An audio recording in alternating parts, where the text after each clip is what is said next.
Hi అండి. Hello, welcome to Nandini's official. నేను మీ నందిని అండి. మన ఛానల్ కనుక ఫస్ట్ టైం చూస్తుంటే తప్పకుండా సబ్స్క్రైబ్ చేసుకోండి. ఇవాళ రెసిపీ వచ్చేసి తోటకూర పప్పు చూపించబోతున్నాను. ముందుగా ఇలా ఒక 100 గ్రామ్స్ కందిపప్పు తీసుకొని ఒక 2 అవర్స్ నానబెట్టుకోవాలండి. ఇది శుభ్రంగా 2 సార్లు వాష్ చేసుకొని ఇలా కుక్కర్ తీసుకొని కుక్కర్లో వేసుకోవాలి.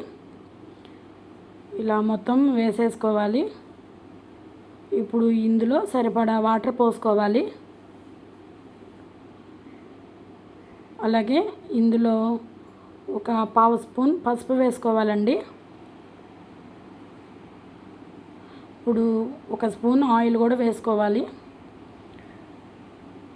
ఇది మొత్తం ఒకసారి ఇలా స్ప్రెడ్ చేసుకోవాలండి. మూత పెట్టుకొని ఒక 3 to 4 విజిల్స్ రానిచ్చుకోవాలి. ఇలా ప్రెషర్ అంతా పోయిన తర్వాత మూత తీసి చూసారు కదా ఎంత బాగా ఉడికిందో. ఈ టిప్పుతో మీరు కూడా ఒకసారి ట్రై చేయండి. ఇలా ఆయిల్ వేస్తే చాలా బాగా ఉడికిపోతుంది కందిపప్పు అనేది. చూసారు కదా, మనం ఎనుపుకునే పని కూడా లేకుండా ఎంత బాగా ఉడికిపోయిందో. ఇప్పుడు ఇందులో ఒక ఆనియన్ తీసుకొని ఇలా చిన్నగా కట్ చేసి వేసుకోవాలండి. అలాగే ఒక 4 పచ్చిమిర్చి తీసుకొని అవి కూడా ఇలా చిన్నగా కట్ చేసి వేసుకోవాలి. అలాగే మీడియం సైజ్ టొమాటో ఒకటి ఇలా కట్ చేసి వేసుకోవాలండి. ఇవి మొత్తం ఒకసారి పప్పులో కలిసేలాగా ఇలా కలుపుకోవాలి. మొత్తం ఇలా మిక్స్ చేసుకోవాలండి.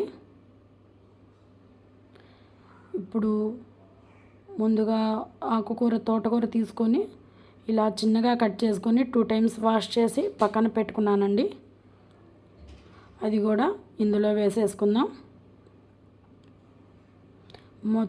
ఇది మొత్తం బాగా కలిసేలాగా ఒకసారి కలుపుకోవాలండి.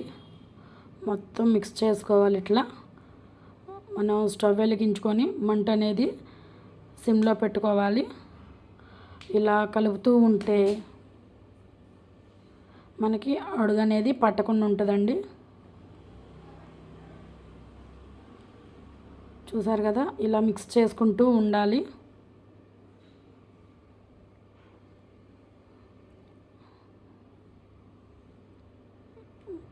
ఇప్పుడు ఇందులో ఒక 2 స్పూన్స్ కారం వేసుకోవాలి.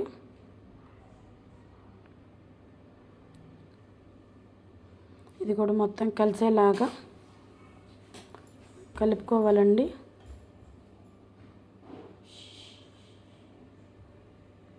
చూసారు కదా, ఇలా మిక్స్ చేసుకోవాలి. ఇప్పుడు ఇందులో కొద్దిగా ఒక టీ గ్లాసుడు వాటర్ పోసుకోవాలండి. మనకి ఆకుకూర కూడా బాగా ఉడికిపోవాలి కదా. వాటర్ అనేది కొద్దిగా వేసుకోవాలి, లేదంటే అడుగు పట్టేస్తుంది. ఇప్పుడు మూత అట్లా పెట్టేసి ఒక 2 to 3 minutes ఉడికించుకోవాలండి. విజిల్ ఏం అవసరం లేదు. జస్ట్ మూత అట్లా పెట్టడం, మామూలు మూత అయినా పెట్టవచ్చు. 2 minutes తర్వాత మూత తీసేసి ఇలా ఉసిరికాయ చింతపండు గుజ్జు తీసుకొని ఇందులో వేసుకోవాలి. ఆకుకూర కొంచెం ఉడికినాక వేసుకుంటే ఏంటంటే మనకి ఆకుకూర బాగా ఉడుకుతుంది. ముందుగానే చింతపండు అన్ని వేసుకుంటే ఆ పులుపుకి ఆకుకూర అనేది ఉడకదండి. మూత పెట్టుకొని ఒక 2-3 విజిల్స్ రానిచ్చుకోవాలి. మళ్ళీ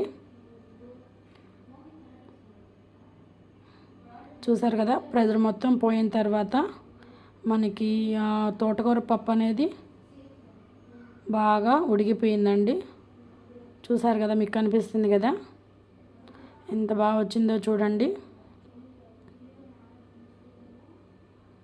ఇది మొత్తం ఇట్లా ఒకసారి బాగా మిక్స్ చేసుకొని ఇందులో ఒక 2 స్పూన్స్ సరిపడా ఉప్పు వేసుకోవాలండి. ఇప్పుడు ఇది మెత్తగా స్మాష్ చేసుకోవాలి. చూసారు కదా ఎంత బాగా ఉడికిందో చూడండి. ఇలా అయితే పిల్లలు కూడా చాలా ఇష్టంగా తింటారండి. ఎందుకంటే ఆకులుగా అలా లేదు కదా. మీరు కూడా ఈ ప్రాసెస్లో ఒకసారి ట్రై చేయండి. ఇప్పుడు ఇందులో కొద్దిగా కొత్తిమీర వేసుకుందాం.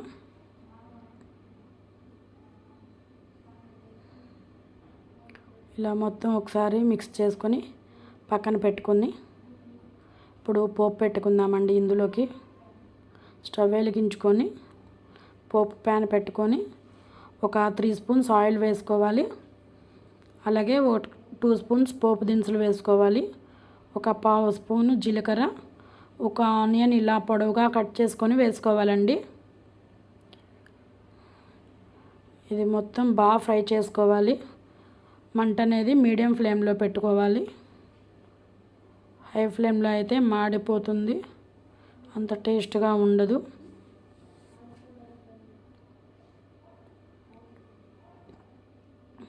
ఇలా ఫ్రై చేసుకోవాలి.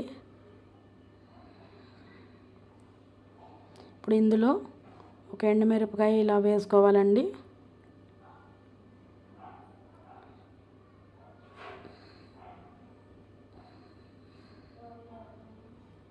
అలాగే కొద్దిగా కరివేపాకు కూడా వేసుకోవాలి. ఇది కూడా మొత్తం కలిసేలా మిక్స్ చేసుకోవాలి. ఒక 2 వెల్లుల్లి రెబ్బలు వేసుకోవాలండి. చూసారు కదా, ఇలా ఫ్రై చేసుకోవాలి.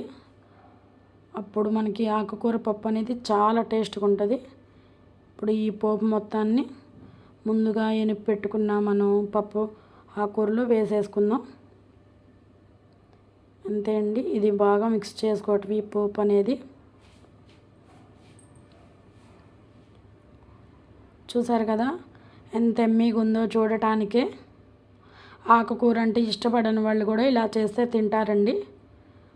అంతే అండి, సర్వింగ్ బౌల్లో సర్వ్ చేసుకోవటమే. ఇది వేడి అన్నంలో నెయ్యి వేసుకొని తింటే చాలా బాగుంటుందండి. మీరు కూడా తప్పకుండా ట్రై చేయండి. ఈ వీడియో కనుక నచ్చితే లైక్ చేయండి, షేర్ చేయండి, సబ్స్క్రైబ్ చేయండి. Thank you for watching.